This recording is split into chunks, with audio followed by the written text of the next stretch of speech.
तो हेलो मेरे यारो, डीमन ब्लेड के इस अमेजिंग एपिसोड में आप सभी लोगों का स्वागत है। तो जैसा कि हम सभी लोगों ने लास्ट एपिसोड में देखा था कि जहां पर हान और मार्किस के बीच में डिस्कशन चल रहा था और मार्किस ने कहा था, क्या तुम्हें सचमुच में लगता है चेंग ताई को धमकाना इतना आसान है और अपना काम मनवाना?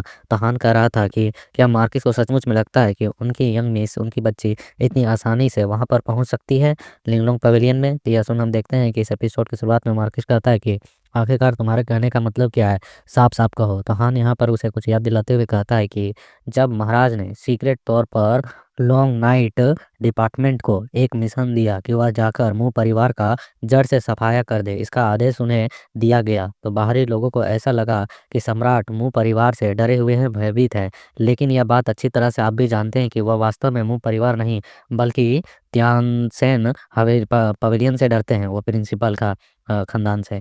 और हम देखते हैं यहाँ पर वह कह रहा होता है कि आपकी जो वाइफ है वह भी मू शाही फैमिली घराने से सम्मिलित है, जुड़ी हुई है। इसलिए जू जियान ने वर्षों में मू क्लैन को पूरी तरह से तबाह कर दिया है, दबा दिया। उस एम्परर ने लोगों को खोज खोज कर मार रहा है और अब आपकी वाइफ की और उनकी बच्ची का बारी है। क्या तुम्हें ऐसा नहीं लगता है कि आपको सच में लगता है कि जो जू सियान है वह उस एम्परर का नाम ले रहा होगा? और वह कहता है कि वह यंग मिस को इतनी आसानी से लिंगलोंग पवेलियन जाने देगा और वहां पर अपनी पढ़ाई खत्म कर कर पावरफुल बनकर वापस से अपना न्याय दिलाने का इंतजार करेगा कि उन्हें वह पावर मिले, हासिल मिले और इन्हें सप्रेस ना किया जाए? इन पर भी दबाव बन रहा है। तो हम देखते हैं, सुनकर मार्किस कहता है, तो क्या हुआ अगर लॉन्ग नाइट डिवीजन भरोसेमंद नहीं है और वह उनके साथ मिला हुआ है और उनके पर्सनल काम को सीक्रेट तौर पर कर रहा है, लेकिन टियान पवेलियन भी तो भरोसेमंद नहीं है? वो कौन सा भरोसेमंद है? और मास्टर ने मुझे तुम्हें यहाँ पर लिंगलोंग पवेलियन भेजने के लिए कहा है ताकि मैं तुम्हारा यहाँ पर वहाँ पर दाखिला करवा दूँ, वहाँ पर भिजवा दूँ और उसके बाद वह अपना इस्तेमाल तुम्हारा कर सके, प्रतिशोध लेने के लिए, बदला लेने के लिए, उन्हें हराने के लिए, मारने के लिए। तो यहाँ पर देखते हैं, हान कहता है कि टियान्स पवेलियन, आखिरकार तुम क्या कर रहे हो? मार्किस, तुम्हें लगता है कि गलतफहमियां हुई है? मैं टियान्स पवेलियन के द्वारा कोई भी मिशन नहीं ले रहा हूँ और ना ही वो चीज़ उनके लिए करना चाहता हूँ। मैं वहाँ पर केवल अपने पर्सनल बेनिफिट के लिए और पर्सनल काम के लिए जाना चाहता हूँ। यह सुनकर वह कहता है, अरे यह फर्क नहीं पड़ता है कि तुम क्यों जाना चाहते हो। तो हम देखते हैं, हान कहता है कि मार्किस को बस मैं इतना बताना ज़रूर चाहूँगा कि मिस लॉन्ग लॉन्ग पवेलियन, लिंग लॉन्ग पवेलियन जाना चाहती है तो मुझे उनके साथ जाना ही होगा। उनके बिना, मतलब उनको मेरे बिना जाना, वह पवेलियन तक पहुँचना बिल्कुल भी पॉसिबल नहीं है। मार्किस को मुझ पर पूरी तरह से भरोसा करना होगा, इतना तो काफ़ी होना चाहिए, मेरी बातों को समझें। तो हम देखते हैं इसको इतने सीरियस तरीके से बताते हुए कि कुछ तो गड़बड़ी है आपके साथ, आपकी टीम के साथ, इसलिए मुझे वहाँ चलने दें। इन फ्यूचर आपकी बेटी खतरे में है। तो हम देखते हैं, इन चीज़ों को सुनने के बाद वह खामोशी से कहता है कि ठीक है, मुझे समझ में आ गया, आखिरकार तुम क्या कहना चाहते हो। तो मैं लिटिल मास्टर के लिए एक जगह का इंतजाम करवा देता हूँ। और यह कहकर वो पलटकर जाने लगता है। तो हान भी कहता है कि फिर मैं मार्किस के खबर का इंतजार करूंगा कि कब हमें यहाँ से निकलना है। और यहाँ हान चला जाता है तो किस कमरे के अंदर हम देखते हैं, एक और कमरा होता है जहाँ उसकी वाइफ छुपी हुई होती है और वह कहती है कि डियर, यह सब कुछ मेरी वजह से है और जिसकी वजह से तुम और मेरी बेटी होंग सियाओ दोनों इसमें घसीटे जा रहे हैं। तो हम देखते हैं यहाँ पर मार्किस निकलता है, अपनी वाइफ को गले लगाते हुए कहता है कि डियर, इसके बारे में ज़्यादा मत सोचो। मुंह का शाही परिवार वफादार था और उन्होंने पिछले एम्परर के लिए जो कुछ भी करा उसकी वजह से वे लोग मारे गए हैं। हालांकि मेरी शक्तियाँ जो है वह सीमित है, लेकिन मैं यहाँ पर झूसियान के सामने इतनी ज़्यादा आसान झुकने वाला नहीं हूँ इतनी आसानी से, और ना ही उनके बुरे कामों में उनके साथ शामिल होने वाला हूँ।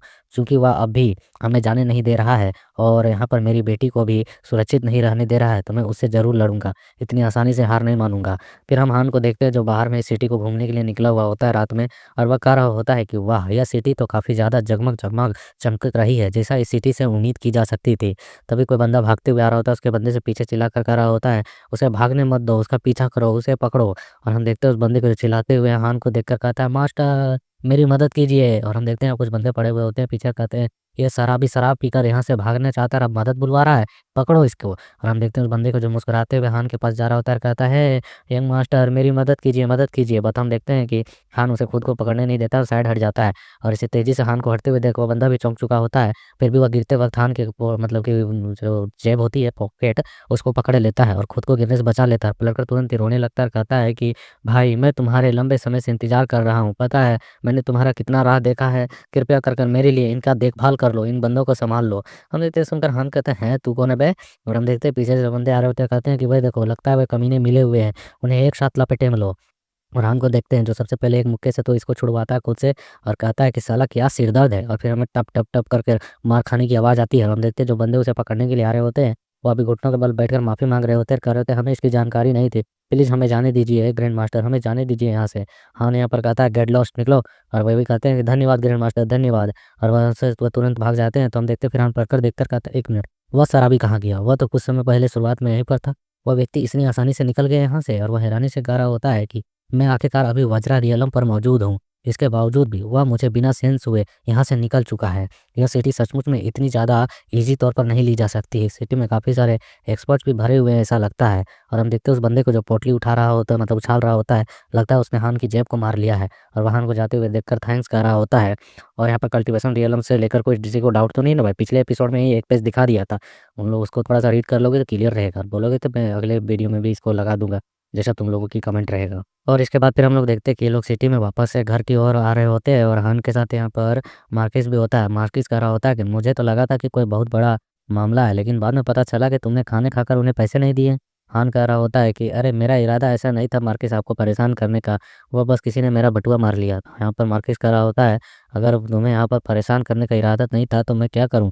तुम आखिरकार मास्टर के स्टूडेंट हो, अगर तुम्हें कुछ हो जाता है तो मुझे यहाँ पर खुद ही आकर तुम्हें देखना होगा। फिर हम देखते हैं यहाँ पर हान कह रहा होता है कि मास्टर आपने जो काइंडनेस दिखाई है आज मेरे लिए, जिसके कभी भी यह हान नहीं भूलेगा और इस हमेशा इसे याद रखेगा। तो हम देखते हैं ये हमेशा इसे ऐसे सीरियस टोन में बात करते हुए देख मार्किस कहता है यह तो बस एक छोटा सा बात थी, यह तो होना ही था, इसमें कोई बड़ी बात नहीं है। बट हम देखते हैं हान सीरियसली तौर पर उसे देख रहा होता है। तो इसे ऐसे डेडिकेशन को देखकर कि मैं आपका मतलब कि जो भी कर्ज उसे ज़रूर चुकाऊंगा, तो यह सोचकर या मार्किस भी अपने मन में कहता है यह बाकी शरारती बच्चों की तरह नहीं है, यह बच्चा काफ़ी ज़्यादा गंभीर और सीरियस कैरेक्टर का है, यह बिल्कुल अलग सा है। और फिर वह पलटकर इससे कहता है कि लड़के, अगर मैं तुम्हें सचमुच में होंग सियाओं को सौंप दूँ तो क्या तुम यहाँ पर भरोसे के साथ कर सकते हो कि तुम उसका देखभाल करोगे, उसे सही तरीके से रखोगे? क्या तुम पर मैं भरोसेमंद व्यक्ति के तौर पर चूज़ कर सकता हूँ?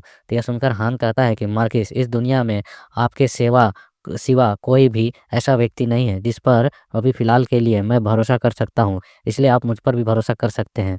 तो हम देखते हैं इसके ऐसे बातों को सुनकर यहाँ थोड़ी देर की खामोशी जलती है। हालाँकि यहाँ पर इसने कुछ और सेंस में कहा है, इस बंदे ने कुछ और सेंस में लिया है। वो अपनी बेटी सौंप रहा है बड़वे, तो क्या कर रहा है?